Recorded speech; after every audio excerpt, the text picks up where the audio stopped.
오늘은 예수님께서 가르치신 이 씨 뿌리는 비유, 너무나 익히 잘 알고 있는 이 씨 뿌리는 비유에 대해서 살펴보려고 하는데요.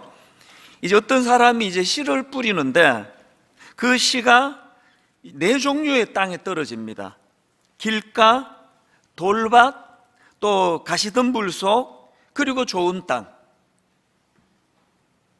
그래서 이제 이 길가에 떨어진 씨는 새들이 쪼아 먹어버렸고, 또 그 다음에 돌밭에 떨어진 씨는 해가 뜨자마자 그 씨가 타버렸고, 그리고 또 가시덤불 속에 떨어진 씨는 그 가시덤불의 기운에 막혀 열매를 맺지 못했고, 마지막 네 번째 좋은 땅에 떨어진 씨만 30배, 60배, 100배의 열매를 맺게 되었다. 이런 간단한 너무나 우리가 잘 알고 있는 비유의 말씀인데요. 사실 이 말씀들을 제가 묵상하면서 여기에 얼마나 하나님의 깊은 또 하나님 나라의 원리 이런 것들이 담겨 있는지, 그래서 한 주만에 못 다룹니다. 이번 주, 다음 주 두 주에 걸쳐서 이 씨 뿌리는 비유에 대해서 살펴보려고 하는데요. 먼저 이제 좀 더 구체적으로 들어가기 전에 이 씨 뿌리는 비유와 관련한 두 가지 전제, 이 전제를 머리에 담아 두시는 게 좋습니다. 첫 번째 전제가 뭐냐? 이 땅의 수용성의 문제입니다. 이 씨 뿌리는 비유의 포인트는 땅의 수용성. 아시지만 성경의 전체적인 강조점은 하나님의 주도하심입니다. 인간의 어떤 이런 거 아니고요. 전적인 하나님의 주도하심이 이 성경에 크게 흐르는 강줄기 같은 거라면, 이 씨 뿌리는 비유는 포인트가 땅의 수용성입니다. 그 말씀을 받은 인간의 마음 상태, 그래서 이제 농부가 똑같은 씨를 뿌렸는데 그 씨가 자랄 수 있느냐 없느냐, 열매를 맺을 수 있느냐 없느냐, 이거는 그 땅의 수용성의 문제라는 겁니다. 지금 우리가 살펴보고 있는 예수님이 또 경험하고 계시는 그 상황으로 분석해 보면 이게 뭘 이야기하는지 금방 알 수가 있습니다. 예수님께서 이 땅에 오셔서 똑같은 말씀을 선포하지 않습니까? 네 군데다 똑같은 씨를 뿌리는 것 같이 똑같은 말씀을 선포하는데, 어떤 사람은 그 말씀에 인생이 바뀌는 겁니다. 그래서 모든 걸 버려두고 주님의 제자로 뒤따르는 결단이 일어나는데, 똑같은 씨가 뿌려졌는데도 그 말씀을 받는 어떤 사람들은 그 지난주 살펴본 서기관들 같은 부류가 그거 아닙니까? 점점 분노가 생기고 화가 나고 어떻게 죽일까? 이런 자리로 빠지는 거, 이 차이가 어디에 있습니까? 이게 땅의 수용성의 문제라는 겁니다. 이게 씨 뿌리는 비유에서 이게 첫 번째 우리가 기억해야 될 전제고요. 그런가 하면은 두 번째 전제가 뭐냐? 이 씨앗의 생명력의 문제라는 겁니다. 자, 이게 무슨 말씀인가 하면 본문 8절을 보십시오. 들어는 좋은 땅에 떨어짐에 자라 무성하여 결실하였으니 30배나 60배나 100배가 되었느니라 하시고, 자, 여기 보면은 좋은 땅에 떨어진 씨가 엄청난 열매를 맺습니다. 이게 강조하는 게 뭘까요? 이 좋은 땅에 떨어졌더니 이런 결과가 나타났다. 그러니까 오늘도 이 말씀을 받은 사람들이 그 마음밭이 옥토와 같은 좋은 밭이라면, 오늘도 이 말씀은 생명력이 있어서 30배, 60배, 100배의 놀라운 열매를 거둘 수 있는 것이다. 이거는 이 씨앗의 생명력의 문제예요. 여러분들이 잘 아시지만 마가복음 6장에 보면은 예수님이 어린 시절을 보내셨던 나사렛으로 가십니다. 그래서 이제 거기서 말씀을 전하시는데 사람들이 이제 선입견을 갖고 있는 거예요. 저 지금 형제가 누군데? 어릴 때 어떤 모습이었는데? 그래서 예수님 말씀을 선입견을 가지고 듣고요, 예수님을 배척해 버립니다. 그랬더니 마가복음 6장 5절, 거기서는 아무 권능도 행하실 수 없어. 이게 지금 땅의 수용성 문제 아닙니까? 아무리 좋은 말씀이 선포가 돼도 땅에서 수용이 안 되면, 최근에 제가 우리 딸하고 같이 영화를 보러 갔는데요, 사람들이 되게 그 점수가 높은 좋은 영화였는데, 정말 딱 들어가가지고 영화 시작하고 한 10분쯤부터 깊이 잠이 들기 시작해가지고 거의 끝날 무렵에 눈이 떠졌습니다. 정말 푹 잤거든요. 그리고 너무 허탈해가지고 이 영화를 이걸 내가 본 거야 안 본 거야, 그때 내가 철저히 깨달았습니다. 영화를 아무리 잘 만들어도 컨디션이 안 좋고 영화 볼, 예를 들어 뭐 그날 내가 좀 우울했다든지 뭐 이 영화 볼 기분이 안 난다든지 그럴 때는 안 가는 게 좋은 거예요. 이게 바로 땅의 수용성입니다. 그래서 제가 아주 좋은 주옥 같은 영화는 컨디션 좋을 때 가야 되는 거구나. 이게 오늘 비유에 나오는 그 원리와 좀 비슷한 게 아닐까. 그래서 여러분이 땅의 수용성을 생각한다면 우리 모두가 기억해야 될 하나님 말씀이 호세아 10장 12절입니다. 너희가 자기를 위하여 공의를 심고 인애를 거두라. 그 다음 보세요. 너희 묵은 땅을 기경하라. 이 마음밭을 이야기하는 거거든요. 정말 하나님의 말씀이 내게 심기어졌을 때 그것이 능력이 되고 그것이 나를 바꾸는, 역사하는 그런 생명력 있는 말씀이 되기를 원한다면 이 굳은 마음밭을 갈아야 된다는 거예요. 기경해야 된다는 겁니다. 그리고 이 씨 뿌리는 비유에서 특별히 강조하는 것은 이건 말씀을 듣는 태도와 연관된 그런 말씀을 주님이 주시는 거거든요. 오늘 주시는 이 비유의 말씀 시작이 들으라 이렇게 시작합니다. 자, 3절 들으라, 씨를 뿌리는 자가 뿌리러 나가서, 이렇게 시작한 말씀이 어떻게 끝을 맺느냐? 끝도 또 똑같습니다. 9절 또 이르시되 들을 귀 있는 자는 들으라 하시니라. 이 말씀의 시작도 들으라, 마무리도 들을 귀 있는 자는 들으라. 그래서 이제 몇 사람이 와서 주님 이게 무슨 뜻이옵니까? 주님이 잘 설명해 주시고는 또 마지막 23절에 들을 귀 있는 자는 들으라. 그러니까 여러분 오늘 이 본문 말씀의 전제 두 가지로 땅의 수용성의 문제와 씨앗이 가진 생명력의 문제, 이걸 좀 더 구체적으로 말씀을 드리면 이 말씀 듣는 태도가 그 말씀이 가지고 있는 생명력을 누릴 수 있게 하는 결정적인 요인이라는 겁니다. 이 말씀 듣는 태도. 그래서 제가 오늘 설교 제목을 말씀 안에 있는 생명력을 누리자. 여러분 저는 정말 이 설교 제목을 막 진심으로 어떻게 이거 표현하면 좋을지 모르겠는데요, 오늘 예배드리는 모든 성도님들 심령 속에 이 하나님의 말씀이 가지고 있는 이 생명력, 이 생명력을 마음껏 누리면서 신앙생활 하시는 성도님들이 되시기를 바랍니다. 이게 우리 예수님의 소원 아닙니까? 요한복음 10장 10절 도둑이 오는 것은 도둑질하고 죽이고 멸망시키려는 것뿐이요 내가 온 것은 양으로 어떻게 해요? 생명을 얻게 하고 더 풍성히 얻게 하려는 것이라. 이게 우리 주님의 우리를 향하신 소원이에요.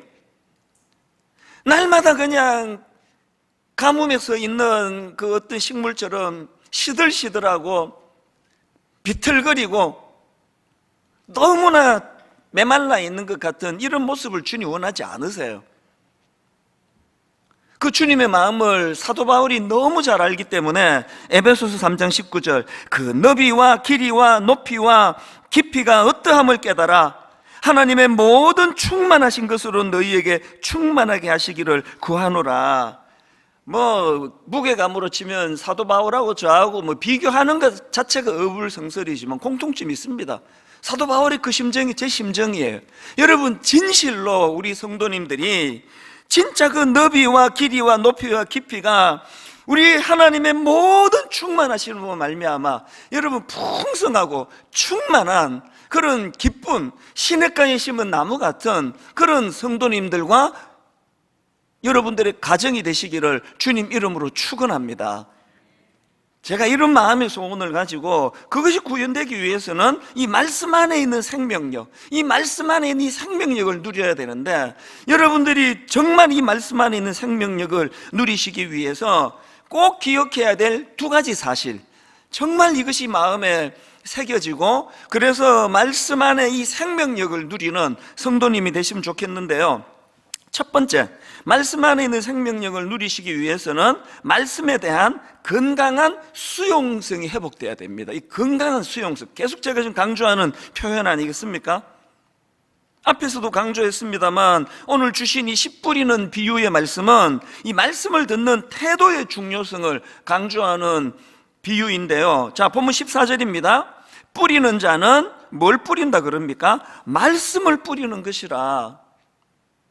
또 20절, 좋은 땅에 뿌려졌다는 것은 곧 말씀을 듣고 받아 30배나 60배나 100배의 결실을 하는 자니라. 여기도 말씀을 듣고 그 다음에 받아, 이게 말씀에 대한 건강한 수용성 아닙니까? 말씀을 듣고 그 다음에 받아. 그런가 하면은 오늘 본문 4절을 보십시오. 뿌릴새 들으는 길가에 떨어짐에 새들이 와서 먹어버렸고, 그래서 몇몇 사람들이 찾아가서 주님 이게 무슨 뜻입니까? 그랬더니 주님이 15절에서 설명합니다. 말씀이 길가에 뿌려졌다는 것은 이들을 가리킴이니 곧 말씀을 들었을 때에 사탄이 즉시 와서 그들에게 뿌려진 말씀을 빼앗는 것이요. 저는 이 말씀이 진짜 저를 두렵게 합니다. 오늘 저와 여러분이요, 말씀을 소중히 여기지 않으면 이 길가에 있는 마음밭처럼 굳어진 마음으로 말씀을 수용하지 않으면 이게 여러분 사탄에게 우리 영혼을 내주는 것 같은 무섭고 위험한 일이라는 거예요. 교회, 우리 학교를 빌려서 써보니까요, 자기 건물이 없어가지고 주중에 체육대회, 친선 탁구대회 이런 거 안 해도 전혀 문제가 없고요. 여러분 좀 내성적이래 가지고 막 넓은 교재 폭이 없어서 약간 또 외롭기도 하고 그 다 괜찮아요. 그러나 절대로 놓치면 안 되는 거, 이 말씀에 대한 갈급함입니다. 어떻게 해서 내가 이 말씀을 내가 소중히 여기고 이 말씀의 수용성이 있지 않으면 이게 내 마음밭이 사탄의 놀이터가 돼버립니다. 주변을 한번 보세요. 말씀이 자리 잡지 못하는 그 심령은 그냥 진공 상태로 있는 게 아닙니다. 그래서 이 말씀이 저를 참 두렵게 하기 때문에 어쨌든 간에 제가 첫 번째 전제로 드렸던 이 땅의 수용성, 어떻게 해서든지 간에 말씀이 내 마음에 자리 잡기를 원합니다. 이런 면에서 저는 히브리서 4장 12절, 하나님의 말씀은 살아있고 활력이 있어. 하나님의 말씀은 살아있고 활력이 있어. 저는 이 표현이요, 진짜 너무너무 좋아요. 어떨 때 좀 울적할 때마다, 어떨 때 마음이 좀 가라앉을 때마다 하나님의 말씀은 살아있고 활력이 있어. 좌우에 어떤 날선, 어떤 검보다도 예리하여 혼과 영과 관절과 골수를 찔러 쪼개기까지 하며, 제가 이 말씀으로 은혜를 받고 있으니까 하나님께서 이 시청각으로 찬양을 제게 들려주시는 겁니다. 전능하신 나의 주 하나님은 능치 못하실 일 전혀 없네. 우리의 모든 간구도, 우리의 모든 생각도, 우리의 모든 꿈과 모든 소망도 신실하신 나의 주 하나님은 우리의 모든 괴로움 바꿀 수 있네. 불가능한 일 행하시고 죽은 자를 일으키시니 그를 이길 자 아무도 없네. 여러분, 기왕 예수 믿는데 이렇게 선포하고 이렇게 노래하면서 사시면 얼마나 좋겠습니까? 예수 그리스도를 내가 영접했는데 그를 이길 자 아무도 없는 능력의 주님이 내 주님이시기 때문에 정말 이 찬양 가사가 여러분의 삶의 고백이 되고 싶으면요, 그 다음 가사를 놓치시면 안 됩니다. 아시잖아요? 주의 말씀 의지하여 깊은 곳에 그물 던져 오늘 그가 놀라운 일을 이루시는 것 보라. 주의 말씀 의지하여 믿음으로 그물 던져 믿는 자에게 능치 못함 없네. 저는 우리 청년들, 청소년들을 너무 사랑하기 때문에 제 노래가 랩 같지 않으세요? 우리 젊은이들이 거부감이 없으면 이런 노래를 들으면 그 끝까지 다 안 부르고 중간에는 가사를 불러드리는 게 여러분을 향한 저의 배려 아닙니까? 주의 말씀 의지하여, 주의 말씀 의지하여. 오늘 여러분 이 말씀이 생명력이 있어 시들시들 죽어가는 그 영혼들을 살려내는 능력이라는 것을 이론이 아니라 삶 속에서 경험하게 되시기를 바랍니다. 그래서 사도 베드로는요, 베드로전서 1장 23절, 너희가 거듭난 것은 썩어질 씨로 된 것이 아니요 썩지 아니할 씨로 된 것이니 살아있고 항상 있는 하나님의 말씀으로 되었느니라. 여러분, 우리를 거듭나게 하는 도구도 말씀이고요, 여러분, 우리 안에 새 생명을 창조하는 능력도 이 하나님의 생명력이 있는 말씀을 통해서 이루어지는 겁니다. 이 말씀이 내 안에서 좋은 밭에 뿌려진 이 땅의 수용성, 이것이 저의 심령이 되기를 원합니다. 그래서 저는 저와 여러분들 안에서 늘 하나님이 이 생명력을 누릴 수 있는 그 말씀이 공급이 되는 인생, 그것을 공급해 주는 교회. 이찬수 목사한테 여러분이 밥 한 그릇 사달라 그러기를 하시겠습니까? 저한테 어디 집에 있는 거 신부는 원하시겠습니까? 말씀 아닙니까? 불철주야 담임 목사한테 원하는 거는 말씀, 그 말씀을 잘 전하고, 또 담임 목사뿐만 아니라 모든 교역자들이 다 동원이 돼서 제자 훈련하고 말씀으로 인격을 변화시키고, 이 말씀이, 이게 첫 번째 우리가 생명력을 누리기 위한, 말씀 안에 있는 생명을 누리기 위한 조건이고요. 두 번째 조건이 뭐냐? 말씀을 통한 성장과 열매를 추구해야 되는. 본문 8절을 보십시오. 들어는 좋은 땅에 떨어짐에 자라. 들어는 좋은 땅에 떨어짐에 자라. 무성하여 결실하였으니 30배나 60배나 100배가 되었느니라 하시고, 여러분, 저는 여기 나와 있는 이 자라, 이 한마디가 너무너무 소중합니다. 자라, 자라. 왜 이게 중요합니까? 모든 생명체는 자라게 되어 있거든요. 자라. 무성하여 결실하였으니. 그리고 저는 이 자라라는 이 말씀이 너무 감동이 되는 게, 하나님 나라의 원리가 뭡니까? 완성품으로 주어지는 게 아니에요. 그래서 우리 하나님은요, 거목을 심어주는 이미지상이 아닙니다. 우리 하나님은 씨앗을 심는 분이에요. 그래서 저는 이것과 관련해서 이 하나님의 정책, 하나님 나라를 다스리시는 하나님의 정책 두 가지를 오늘 본문에서 발견하는데요, 첫 번째 하나님은 어떤 하나님입니까? 작고 미천한 씨앗으로 출발하시는 하나님이세요. 이 죄성을 가진 우리 같은 인간은요, 어떤 이미지를 원합니까? 거목을 심는 이미지.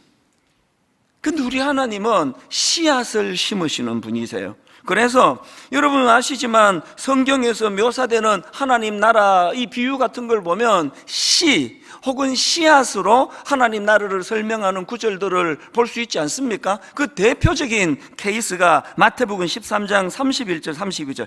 또 비유를 들어 이르시되 천국은 마치 사람이 자기 밭에 갖다 심은 겨자씨 하나를 같으니 이는 모든 씨보다 작은 것이로되 자란 후에는 풀보다 커서 나무가 되며. 이게 오늘 본문 8절에 자라 무성하여 결실하였나니 똑같은 내용 아닙니까? 이게 저에게 너무너무 감동이 되는 겁니다. 우린 자꾸 세상의 영향을 받아가지고 거목을 심는 이미지. 하나님은 그렇지 않으세요. 이제 다음 주면은 1만 소도 파송 운동의 이 첫걸음이 이제 시작되는 거 아닙니까? 4월 첫 주부터. 제가 분당 우리 교회를 이제 이 30개 교회로 분립해야 되겠다, 그런 마음의 소원을 가지고 이제 당회에서 이거 의논하기 시작할 때, 우리 교회 안에 있는 부교역자들 중에 좋은 분, 또 적절한 분들이 15분 정도, 절반 정도를 하고, 또 외부에 있는 좋은 분들이 한 15분이 오시면 조화가 잘 이루겠다. 그렇게 이제 당회랑 의논할 동안에 하나님이 제 마음에, 맨 처음에는요, 제 마음에 어떤 욕심이 있었냐면, 한 40대 중후반에 담임 목회 잘하고 있는 아주 유능한 이런 목사님을 내가 15분을 스카우트 해야 되겠다. 사실 제가 또 마당발 아닙니까? 전국을 뒤져가지고 15분 모시는 거 이번 한 주간이면 다 할 수 있습니다. 그리고 사실은 또 한두 분하고 이런 언질도 제가 주고 대화도 나눠보고 그런 시도도 또 없었던 것도 아니에요. 그랬는데 하나님이 제 마음을 교정시켜 주세요. 그게 옳은 생각이 아니라고. 그래서 이제 담임 목사 중에서 모신 게 아니라 부교역자들 중에서 외부에 15분을 청빙한 거거든요.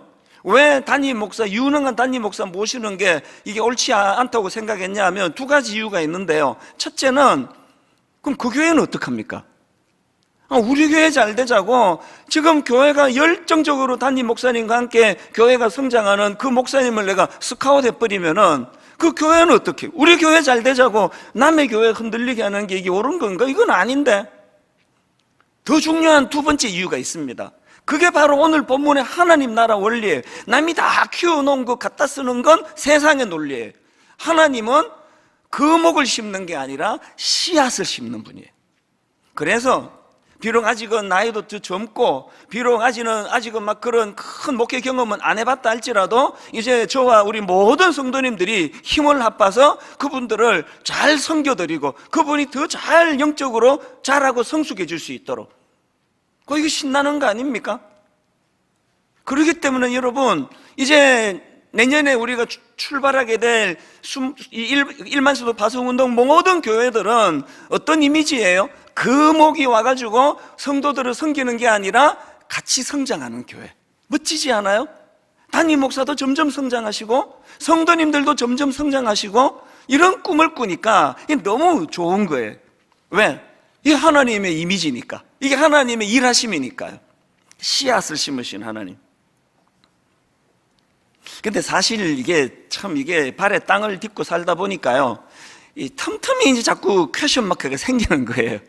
그래도 좀 알려지고 목회 잘하는 분들을 모시는 게 좋았을까? 이런 질문이 제게 자꾸 들고요. 그리고 또 이제 막 물밑에서 이런저런 또 좀 일들이 자꾸 일어납니다. 당연히 그렇죠. 30명이나 모였으니까. 바로 이틀 전입니다. 이게 참 하나님 일하심이 저는 너무 신비롭다 생각하는데요. 이제 이틀 전 금요일 날 이제 1만수도 파송운동 원래는 3차 설명회를 이제 녹화를 하기로 했고요. 그리고 이제 오늘 이틀 뒤에 전 성도에게 이 30개 교회를 이제 선포하려고 그리고 4월 첫 주부터 이제 출발하려고 하는데 너무 신기합니다. 딱 당일이에요. 금요일 날 외부 15목사님 중에 한 분에게 사정이 생긴 거예요. 그래서 합류할 수 없다는 겁니다. 그 금요일 날, 말로 이 당황스러움. 사실 이틀밖에 안 됐는데, 안 남았는데, 그럼 제가 이제 이 30명을 채워, 이 모양새가 이 30이 이게 끝이 맞는 거 아닙니까? 그래서 제가 어디 한 명 없나 막 수소문해서 하나 껴 맞추고는 아무 일도 없었다는 시 하는 게 이게 옳은 건가? 그래서 눈물로 하나님, 이 30이라는 숫자가 이것이 우상이 되지 않기를 원합니다. 이틀 전에 이런 일들이 일어나게 하신 분도 하나님이신 줄 믿습니다. 그렇게 하고 29교로 가겠습니다. 있는 그대로 하기로 했습니다. 이게 이틀 전 일이에요. 그러면서 또 마음에 이제 퀘션 마크가 자꾸 생기는 겁니다. 이게 좀 담임 목사님들 중에 모셨더라면 이런 일이 안 일어났을까? 그러나 여러분 10번 물어도요 제가 내린 결론은 하나예요. 저는 이렇게 우리 젊은 부목사님들 중에서 청빙을 하기로 한 거 단 한 번도 후회해 본 적이 없습니다. 왜 그렇습니까? 그게 하나님이 일하는 방식이니까. 남이 다 키워놓은 거 갖다 쓰는 것보다 우리가 정말 정성을 다해 함께 기도하면서 그 목사님들이 세워져 가도록 이 30 목사님들 29 목사님 하나같이 다 너무 순수하세요. 그리고 잠재력이 제 눈에는 보이거든요. 4월 첫 주서부터 여러분 이제 경험하게 될 이 교구 목사님들 주님 이름으로 같이 기도하면서 같이 성장해야 되겠다 이런 꿈을 꾸시는 성도님들이 되시기를 바랍니다. 그런가 하면은 두 번째로요 하나님의 일하심을 보니까 하나님은 비효율적으로 일하시는 분입니다. 제가 이 비효율적이라는 표현을 쓰고는 궁금해가지고 국어 사전을 찾아봤습니다. 이렇게 설명하더라고요. 비효율적, 들인 노력에 비하여 얻은 결과가 만족스럽지 못한 것, 이게 비효율이래요. 이게 물론 이게 상징적으로 산술적으로 드리는 말씀이지만, 지금 여러분 그 농부 되시는 주님께서 길가에와 돌밭과 가시덤불과 좋은 땅, 그래가지고 결실 맺은 건, 이건 그냥 단순한 기계적으로 제가 하는 이야기지만 25%밖에 안 돼요. 이게 아까 말씀드린 드린 노력에 비하여 얻은 결과가 만족스럽지 않은 거 아닙니까? 하나님은요, 비효율적으로 일하시는 분이세요. 영혼에게 무게가 있기 때문에. 지난 주 사실은 제가 이걸 깨닫고 길 가다가 막 울었어요. 길 가다가. 지난 한 주는요, 이제 일만서도 파송 운동을 이제 코앞에 두고 있으니까 이제 막 자꾸 걱정이 자꾸 찾아오고, 이제 부정적으로는 또 그런가 하면은 또 하나님 일하심에 대한 막 기대감이 또 막 저를 막 마음을 또 동요를 시키고 그래가지고요, 이게 없던 불면증이 왔어요. 내 평생에 불면증이라는 건 없다고 자랑했더니 요 입이 문제예요. 이게 진짜 괴롭더라고요. 제 아내도 되게 힘들었습니다.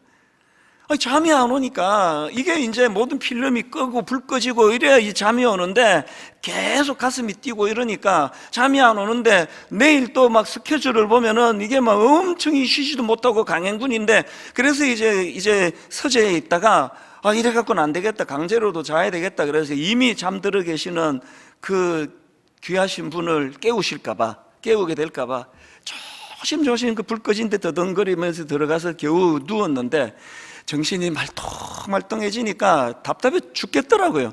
한 15분 있다가 막 도저히 못 참겠다 그래 또 조심조심 또 나와가지고 또 서재에 앉아 있다가 1시간 지나가지고 내일 이래갖고는 안 되는데, 그래가지고 또 들어갔다가 나왔다가 아침에 보니까 다 알고 있더라고요.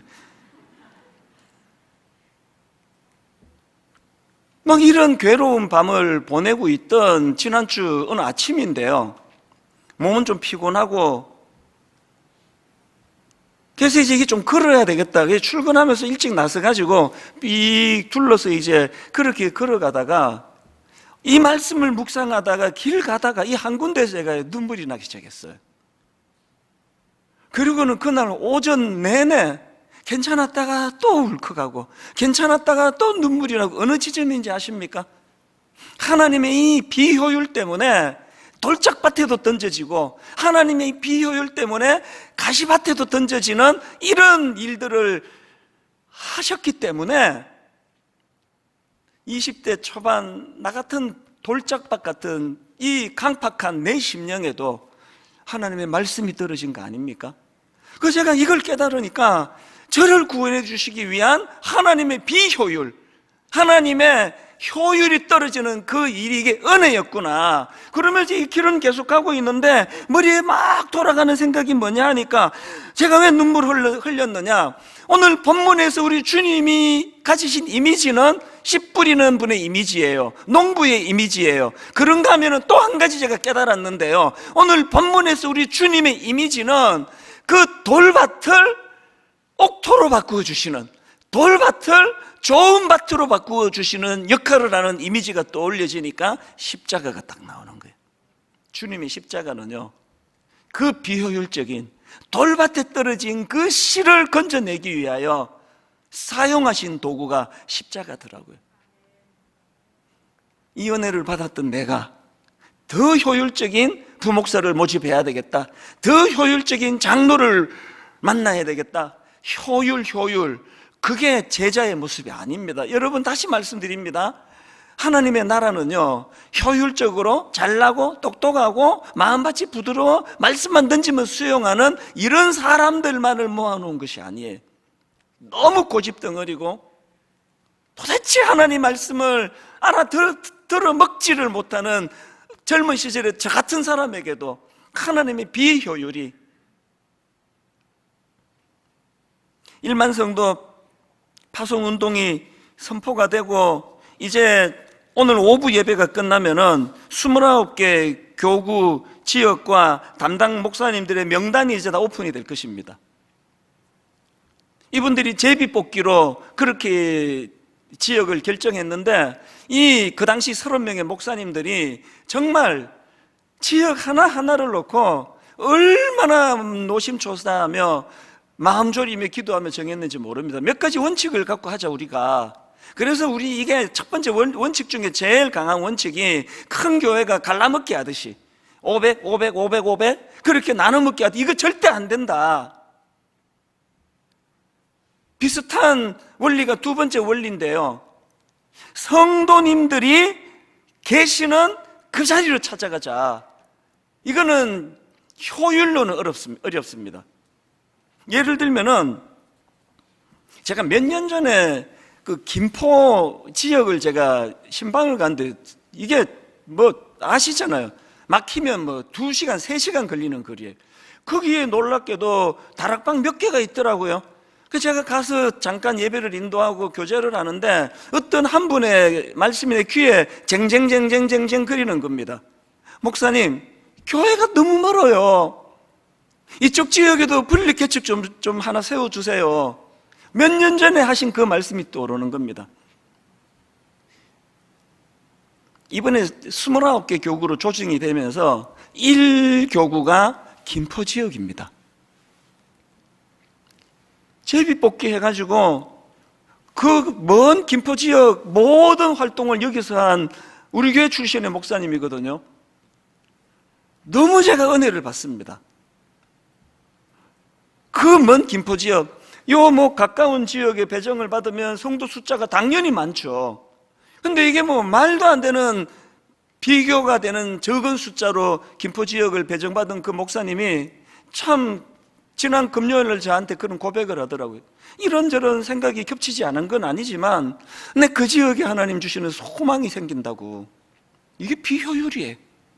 하나님 나라의 비효율. 그런가 하면은 마지막 세 번째로, 이거 가장 중요하다 생각합니다. 이제 지역으로는 우리가 범위를 정했지만 이제 2학기 들어가면은 이제 장소 정해야 될 거 아닙니까? 어느 지역에 주소 나와야 될 거 아닙니까? 우리가 같이 기도하면서 결의하고 싶은 게 그거고 결의하고 있습니다. 이제 그 지역의 작은 교회들, 우리가 들어가게 될 그 이웃의 미자리 교회들에게 하나님의 이름으로 그들을 섬길 수 있고 같이 협력할 수 있고, 이런 방안이 나오기 전에는 우리 들어가지 말자, 이거 발표하지 말자. 물론 우리의 각오를 말하는 거죠. 왜?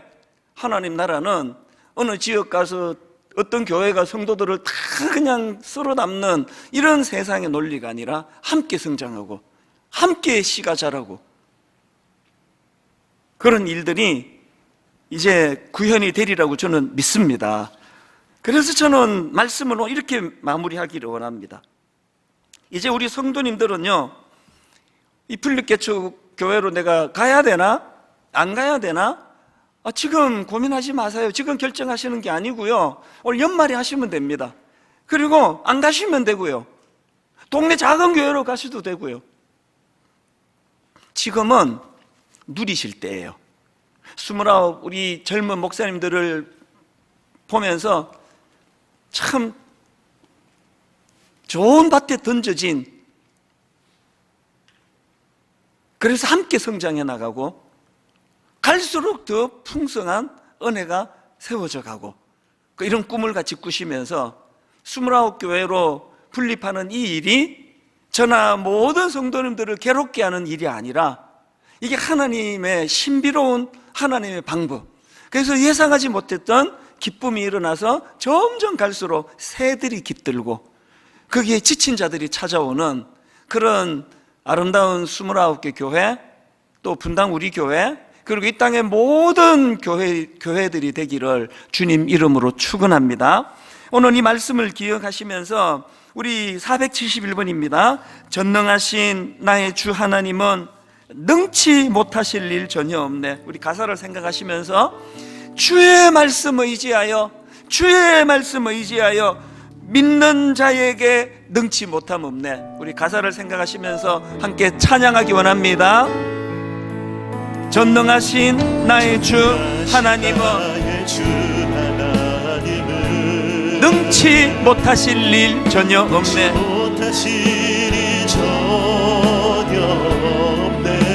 우리의 모든 간구도, 우리의 모든 생각도, 우리의 모든 꿈과 모든 소망도 신실하신 나의 주 하나님은 우리의 모든 괴로움 바꿀 수 있네. 여러분 힘있게 선포하십시오. 불가능한 일 행하시고 죽은 자를 일으키시니 선포합니다.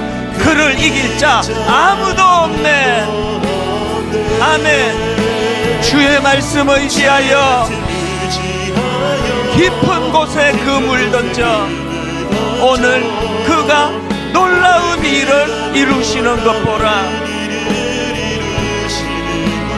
주의 말씀 의지하여 믿음으로 그물 던져 믿는 자에게 능치 못함 없네. 생명력 있는 말씀 우리 다시 한번 노래합니다. 전능하신 나의 주 하나님은 능치 못하실 일 전혀 없네. 우리의 모든 간구도 우리의 모든 생각도 우리의 모든 꿈과 모든 소망도 우리가 가진 놀라운 고백, 신실하신 나의 주 하나님은 우리의 모든 괴로움 바꿀 수 있네. 선포합니다. 불가능한 일 행하시고 죽은 자를 일으키시니 그를 이길 자 아무도 없네. 믿음으로 고백합니다.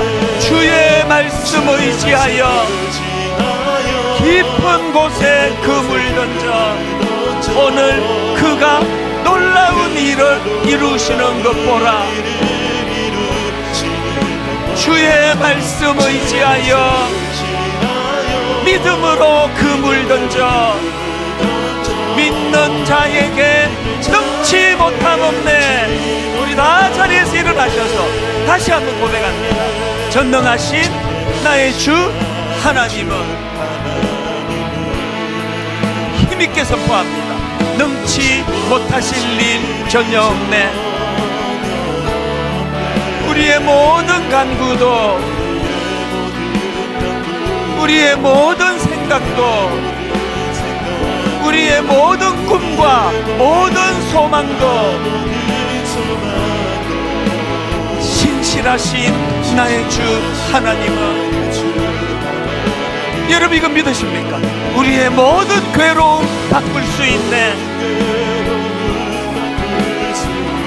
불가능한 일 행하시고 죽은 자를 일으키시니 그를 이길 자 아무도 없네. 주의 말씀 의지하여 깊은 곳에 그물 던져 오늘 그가 놀라운 일을 이루시는 것 보라. 주의 말씀 의지하여 믿음으로 그물 던져 믿는 자에게 능치 못함 없네. 믿는 자에게 능치 못함 없네. 믿는 자에게 능치 못함 없네.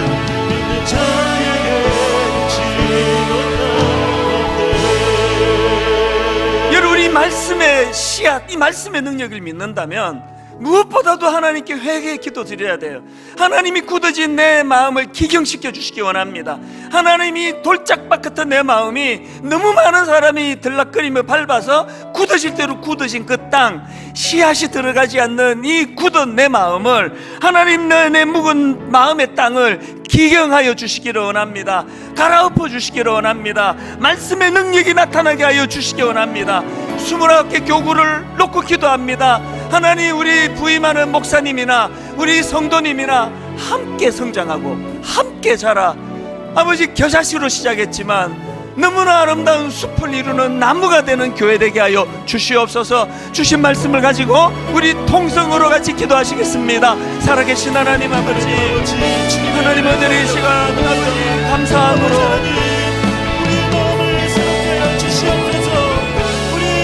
초라하기 짝이 없는 하나님 아버지, 하나님의 비효율이 이 돌박 같은 자격이 없는 나 같은 것에도 말씀의 씨앗이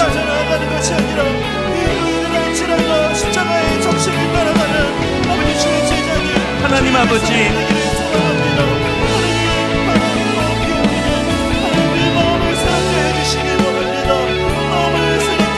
들어는 좋은 땅에 떨어짐에, 들어는 좋은 땅에 떨어짐에 자라 무성하여 결실하였나니 하나님, 우리가 생명력 있는 이 씨앗이 우리 마음에 있기 때문에 30배, 60배, 100배의 아름다운 결실이 나타나게 하여 주시옵소서. 하나님, 하나님의 신실한 말씀 선포가 우리 심령 속에 아버지 받아들이게 하여 주시옵소서. 옥토되게 하여 주시옵소서. 좋은 땅 되게 하여 주시옵소서. 하나님, 4월부터 시작되는 29개 교구 안에 온전한 씨앗이 심어지는 능력이 나타나게 하여 주시옵소서. 너희가 자기를 위하여 공의를 심고 인애를 거두라. 너희 묵은 땅을 기경하라. 너희 묵은 땅을 기경하라. 지금이 곧 여호와를 찾을 때니, 지금이 곧 여호와를 찾을 때니 마침내 여호와께서 오사 공의를 빛처럼 너희에게 내리시리라. 하나님, 굳어질 대로 굳어져 있는 우리들의 심령입니다. 하나님, 오늘도 이 씨앗의 생명력을 바라보며 살아가기를 원합니다. 하나님, 오늘도 이 씨앗의 능력이 있고 씨앗의 생명이 있어 마음의 밭이 부드러워 그것을 거절하고 거부하지만 않는다면 시들시들해진 우리의 영혼도 단번에 소생되고 단번에 살아나고 단번에 회복될 줄 믿습니다. 특별히 하나님, 우리 자녀들 세대들을 불쌍히 여겨주시고 너무나 혼미한 이 시대 세상 살아가면서 그들의 심령이 돌밭처럼 굳어지지 않도록 기경하시는 하나님의 은혜가 그들에게 생명력 있게 다가갈 수 있도록 우리 기성세대 부모들이 중보하며 기도하게 하여 주시옵소서.